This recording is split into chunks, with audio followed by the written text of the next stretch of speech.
Morning, Richie. Morning, near Levi. Thanks for joining us. Nice. So,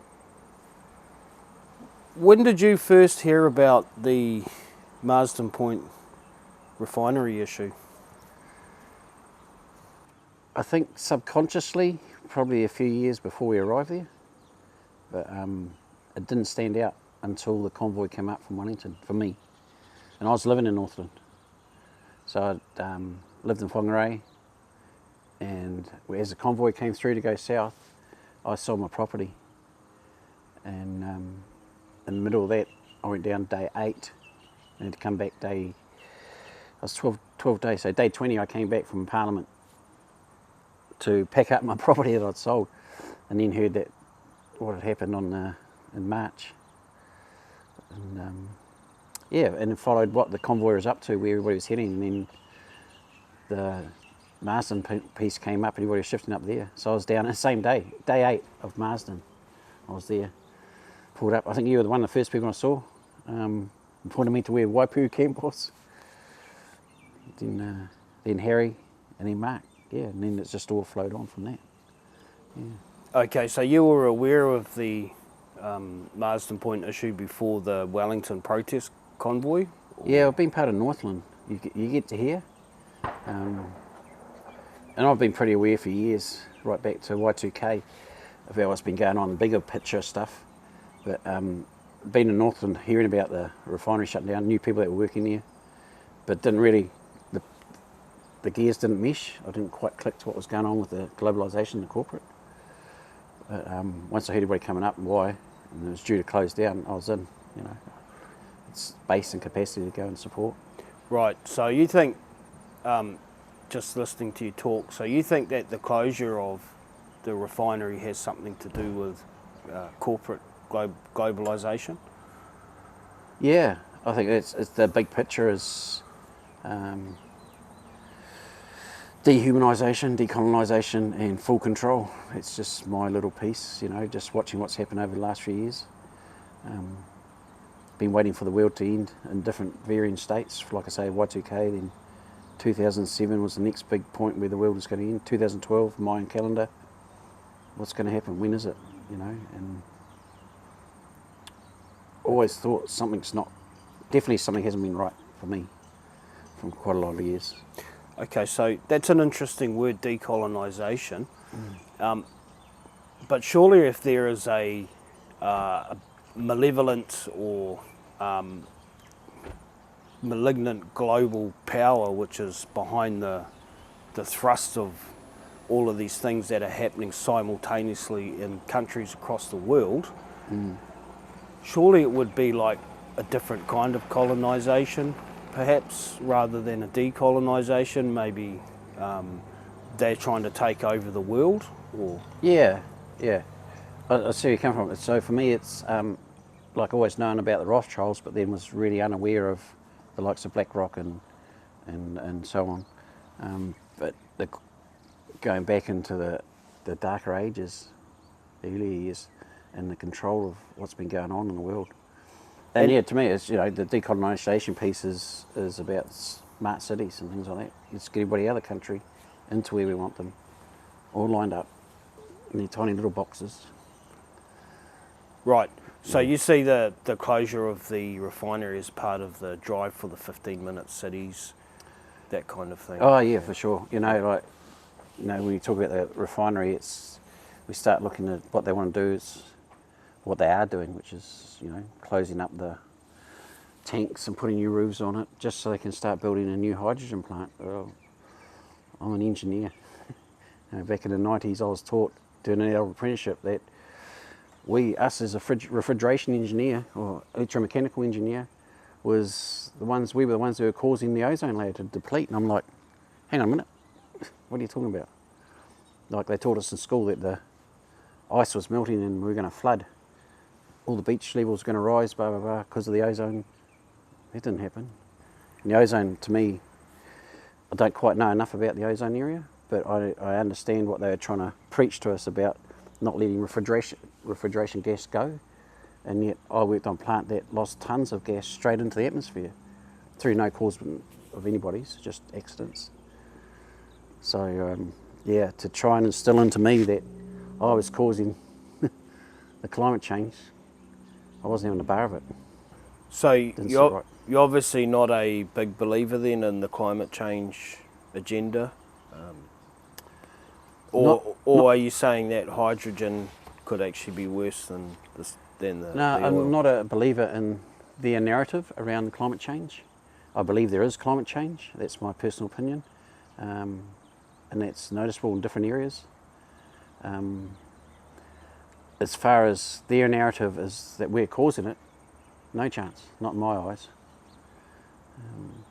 Yeah, there does seem to be a little bit of sort of scientific evidence that would suggest that man's contribution to the way the universe and the earth works is pretty insignificant. I think the biggest argument for me is if a volcano erupts, it'll spew more CO2 and noxious gas into the atmosphere than all of the human activity combined. So, obviously the world has ways, the earth has ways of dealing with it, yeah. Have you done any research into what they are going to be doing up at the plant there? Like, has your engineering sort of ears pricked up and tried to figure out what they're up to?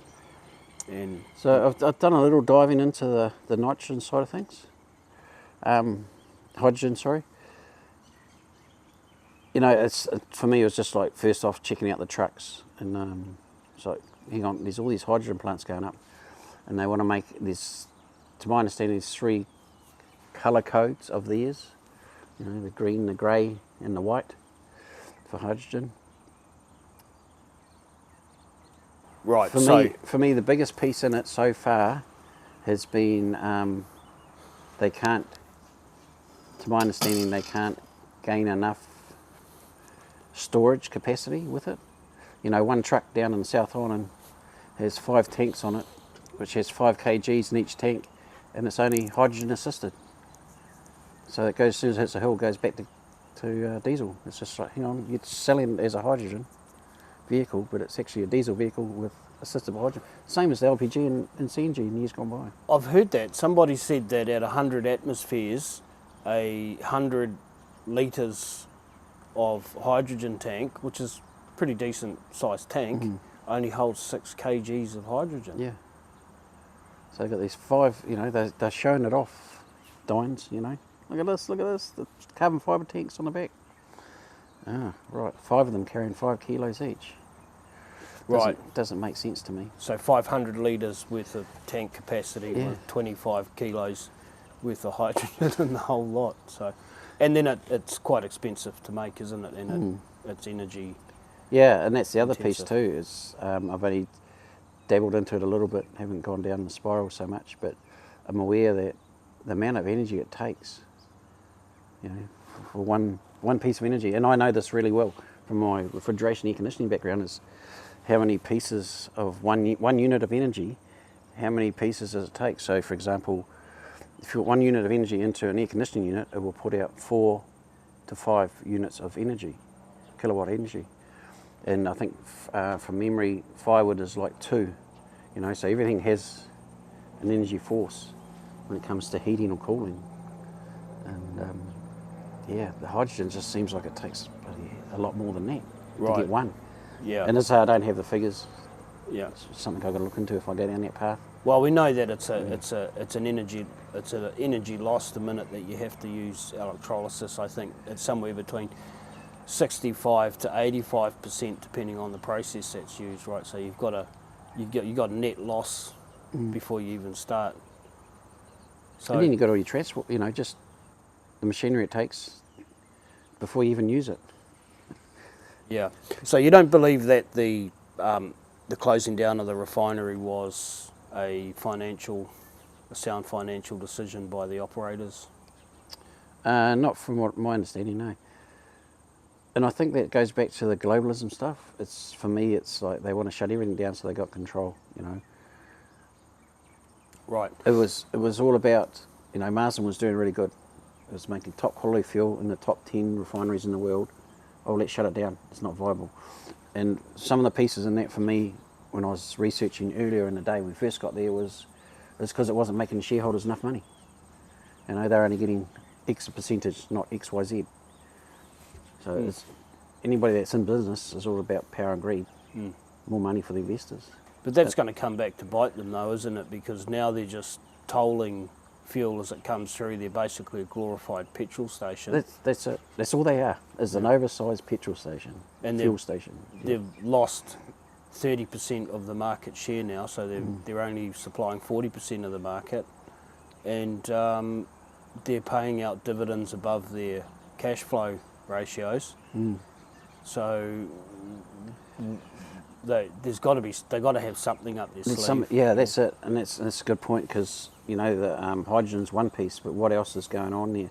Like I know at the moment they're really going hard at building the solar farm next door to try and cut their costs down, and it's like, well, how many billions are you going to spend on that? Millions, I should say, probably not billions, possibly billions. First off, building what they call the battery bank, which is basically just a transformer station. And then as soon as the trees get cut down across the road, that's it, the solar farm goes in. But in the meantime, they're paying out these hugely over-inflated dividends to the shareholders to keep them quiet, right? Yeah, To stop them kicking up. You know, I think we did really good last week. We were the little man going in, and we got the word out, and people started opening their eyes with the right. So that's another form of information. There's always two sides to a coin, you know. And before I make an informed decision, I like to know both lots of what's going on, not just one-sided. So that's what I want to move on to next. So you're involved with cafes, which is a collective action for energy security. You've been a big part of that. You're a member of the committee. What have you guys been up to over at cafes in the last sort of couple of weeks or month or so? So once Carl and Daniel were put forward with the resolutions, and Resolution 5, it was about promoting it and sharing that information and trying to encourage people to, it's mainly shareholders. A, we wanted new shareholders to come on board by buying shares in it, and B, informing the older shareholders So what another option was. Sure. Yeah. So just for the viewers at home, the resolution of Carl Barkley and Daniel Ruarick, was nominations for directorship in Channel Infrastructure Limited. Yep. So Channel Infrastructure Limited is the company that was formerly known as the New Zealand Refining Company, which ran and operated the taxpayer funded or taxpayer built Marsden Point oil refinery. So after shutting it down, people had a badly failed attempt at protesting the shutdown, and that didn't work. So Carl went on to a share drive, and his intention was to get people to buy shares. Yep. And go down the corporate route and try to brute force the board of directors into reinstating the refinery. But that was never really going to happen straight away anyway because of the way the company's set up, right? Yeah. Well, you know, you've got the likes of, say, Shell Oil that have got 18 million shares as a shareholder. So it's a pretty big task to overtake just one, let alone the top 20 sort of thing. But it's all about having a try and having a go at something that's could be tangible in the long run. Yeah. And creating more awareness. That's, you know, we've brought so much awareness to people, even shareholders have no idea. So now the shareholders are kind of like a little bit awake to some facts that CAFS has put out there to them. Yep. And, you know, their ears are pricking up. It's kind of really put this current board of directors on notice, and it's put them under a lot of pressure, hasn't it? Because, you know, we've made the CAFS has made the shareholders aware that that the company's paying out these dividends at huge ratios to their cash flow. So these guys have got all eyes on them now, don't they? They've got no room to make any mistakes now. And they don't have the answers, which was quite noticeable in the board meeting the other day. Annual shareholders meeting. they were quite bamboozled at different times with different questioning. Yeah, and when we looked into it, like the Operation Good Oil report, there's some strange dealings in business, and I've had my own company before as well, and it's not about beating the government. For me, it was about just paying what I had to pay and as less as possible, but still paid my share. These guys seem to just, they wrote off a lot of plant and machinery at a cheap rate, devalued it. And I know all about devaluation, as I say, with my own stuff. I'm like, And one part of me goes, I can see what they're doing. It's smart thinking. Let's just drop everything down so it's worth nothing. But that's, when I was doing it for myself, that was just for me, not for, millions of shareholders. Yeah, So, where questions could be asked. Yeah, there's some funny stuff going on there. I can understand it's part of business, but the ratio they've done things, that's what I'd question. Yeah. Right. So The you say percentages. they don't have the answer, well, they don't have any answers. At the moment, if they do have some answers, they're certainly not sharing them. They're being very coy with them. If they do muck up and they do fail, does CAFS have the answers? I think CAFS has an alternative, and Carl and I can get on to. We can rebuild it. We have the technology. We have the skill sets. We might not have the funding, but maybe that's another avenue to look at.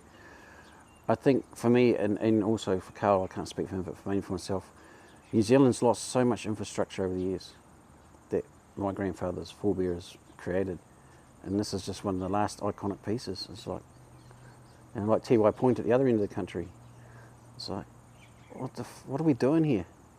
We're losing all this good, valuable infrastructure.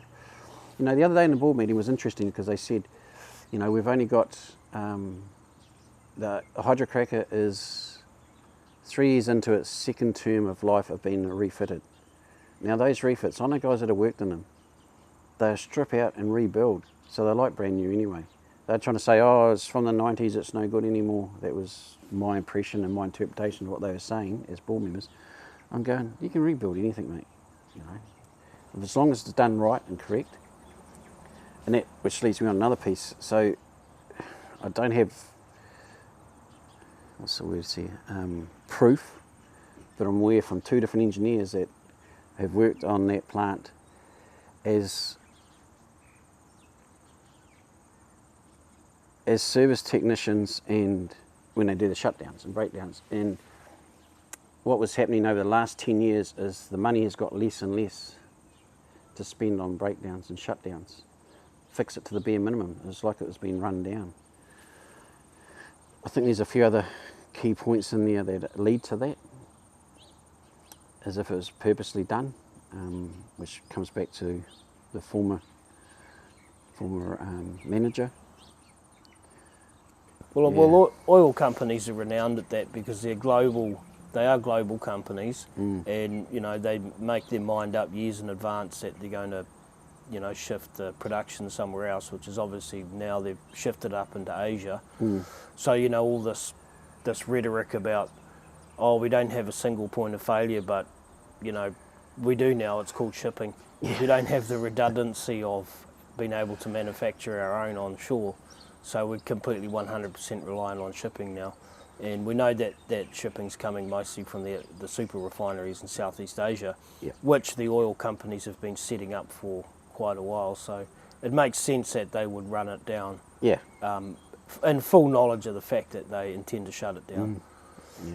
But going back to the hydrocracker, it's my understanding that, because that comment that the board made was kind of directed at me, because I did ask them the question, how is a piece of plant which is worth billions in replacement value, how can you justify to the shareholders that you're selling it for a paltry $30 million, which is like, might sound like a lot of money to you or I, but it's scrap money. It's scrap value, It's coffee and tea money. It's like, it's like selling it for scrap. Yep. Selling the scrap and buying beers for the boys on a Friday, you know. And, you know, like you say, their justification was, well, this was built in the 80s, but you rightly say that it had just been overhauled and had $170 million spent on it, upgrading it to be able to make hydrogen. It's my understanding, I don't know if you've heard this around the traps, but that hydrocracker, that particular one, because it's a piece of Kiwi ingenuity, it's had, you know, Kiwi engineering put into it, is one of the most efficient ones on the planet, and there probably are a number of people around the world who actually want to see what's inside of it, because it works way better than a lot of the kit that they're running new overseas. Have you heard anything about that? So definitely heard the same, and I think that's why we were classed in the top 10% of world refineries, the quality that we brought out. And there was a piece in there also around the balls inside it we never actually owned. We only leased them. Oh, the catalyst. The catalysts. Yeah, actually, no. And nobody owns them. They just get shared around. But the thing was, when they did the revamp, the rebuild, I'm unsure what happened to those, whether anything happened to them or not, or whether anything does, because I don't even know what they're made of, to be honest. The catalyst, I think, it's a form of radioactive material.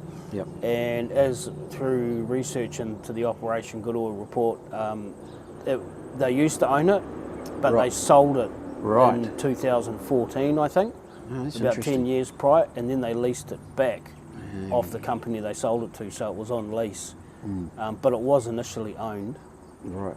So that'd be another interesting thing to look into. Yeah. Why did they sell it? Well, exactly. You know. Why do you sell it unless you know you're going to one day soon? Yeah, something else that just came up then too for me was, you know, it's always about distraction. So the big hydrogen is the thing at the moment, but what is their end goal here? Past that, there's something else that we're missing or can't find. Well, I might plug a video onto the end of this if you don't mind. It's only a 1.5 minute video, and I'm not going to put it in there to try and scare people or be reactive, but the reason why I show this video is because hydrogen's not a new technology. No. Hydrogen's been around for 100 years. Now there's a reason why hydrogen was never made into a transport fuel, you know, because it's got too many drawbacks, plus it's bloody dangerous. Yeah. Now the video I'll chuck in there is in 1953 in Nagoya, Japan. A mere 15 tonne, and you know as well as I do in the world of gas and things, 15 tonne it's not a big cylinder. Nah. You know, these hydrogen trucks that they're pushing around are 50 tonne units.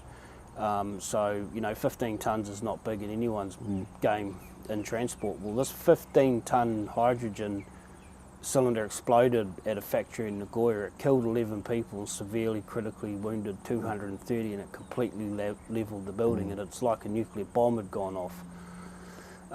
What year is that? 1953. So as I say, it was after World War II, but there's a reason why hydrogen has never been used as a transport fuel. And they're trying to get back into it. It hasn't been used as a transport fuel because of it's inherently dangerous, it's energy intensive, and you can't, like, contrary to what they say, you know, you can't just pull up to a petrol station and get a decent amount of it into a vehicle. That's just a load of rubbish, isn't it? So I'm not sure, do you know aware of pressures that they use? Off the top of your head? 100 bar, I think, isn't it? Something like that. Okay. It's 100 atmospheres. So that's 15, so that's 1500. So 100, it's not great, huge pressure. Just to give you an example of what I understand around pressures and stuff. So the average fridge freezer, which used to circulate what they would call HCFCs, that'll run at a low of about 30 and at its max 250 PSI. I was fortunate enough to be part of a group that went around the country installing new supermarkets, refrigeration, revamping them. I've done a lot of work here, Hamilton, done all over the country as a contractor. And we worked on the new CO2 plants when they first come out, and those pressures run at sort of their low of 300 to their high of 1500. So there's quite a big difference between the two high pressures of 250, 300 to 1500. And it's my understanding that we're going another next level again with hydrogen. And I'm like, you know, you've got to contain those pressures. We have valves and stuff that in the markets that release the pressure straight to atmosphere if it gets too high. There's a number of videos on YouTube where you can see the hydrogen trucks in the States. People have already caught the accidents. Yeah. They fail to shut off, and you know they pop the filler, and then the hydrogen pisses out everywhere. Yeah. And it's pretty high pressure, and it's flammable. You know. Yeah, that's the other thing too. You know? I mean, it happens. I mean, it happened with natural gas, but you know, natural gas is just hydrocarbon intensive. You know, so it makes more sense to use it. It is a high pressure, yes, but you've got way more hydrocarbons packed in there, and it'll go way further than hydrogen, which is something different. The problem with a lot of those fuels is because you're shifting around a system, you need lubrication, which is oil, and it's oil that actually burns. So most refrigerants don't burn. Even in the UK, going back 10 years ago, they started using gas, which is R77 propane gas. But you still need, because it's moving parts to shift it around the system, the motorised parts need to be lubricated with oil and other things that catch fire, not the gas itself. Right. You know, when you burn gas in an old fridge or something like that, that causes phosgene, which is mustard gas. Oh no. Yeah. So hydrogen is, you know, inherently flammable on its own, and it's actually the most flammable gas. So when it explodes, it goes boom in a big way. And as I say, I'll attach that video at the end of this interview. Once again, as a disclaimer, not to scare people, but just as an example of why hydrogen was never used as a transport fuel. Because it's the other thing too, isn't it? It's the old emperor has new clothes scenario. You know, oh, look at this brand new fancy technology. Yep. Yeah, no, we've actually been there and we've done that, and hydrogen fuel cells and things like that. That's not new technology. That's older than me or you, mate. Yeah. This is nothing new under the sun. And it's interesting they're bringing it back out now, you know, as they promote all this clean green stuff, and it's like, well, hang on, you were just giving subsidies for the battery operated vehicles, and now you've taken those away and you're starting to charge them for road users charges, which is great because they use the road as much as I do with my diesel truck. And then you're going to go to hydrogen, so what's going to be after that, and what's going to be the failure of hydrogen? There's these things for me that they line up, you know, like fossil fuel. That's the greatest bit of advertising ever. A dinosaur produces oil. Bloody brilliant. It's funny because the dinosaurs don't seem to run out because the oil still keeps coming out of the ground. And we're still building new refineries overseas. How many dinosaurs were there? Is it Kenya or one in Nigeria just building? They're landlocked. I can't quite remember. One of those two were landlocked. And they want, and pipes going through it, people get blowing the pipes up, so they're drilling for themselves. They're building new refineries over there. So, you know, there's something going on here when the EU are building new refineries, Africa are building new refineries. We're shutting them down. Aussies shutting them down. So. Well, after 100 years of pulling billions upon hundreds of billions of litres of oil out of the ground, then you have to start asking yourself, how, you know, am I a little bit simple if I believe that there was that many dinosaurs buried under there? Sorry. I must be a bit simple. Yeah. There's more to oil than meets the story, that's for sure. Well, this comes back to history, doesn't it? How much of history do we trust? How much history do I really trust about what I've been taught? And starting to question everything I've been taught. All right, well, we'll leave that as we enter the realms of conspiracy theories and dead dinosaurs. Thanks for your time, mate. No worries. Well, one more question. What's happening for you moving forward? What are you planning? Definitely with CAFs, just keep promoting, keep pushing. I know Carl wants to push for the 60th anniversary, which I think is next month.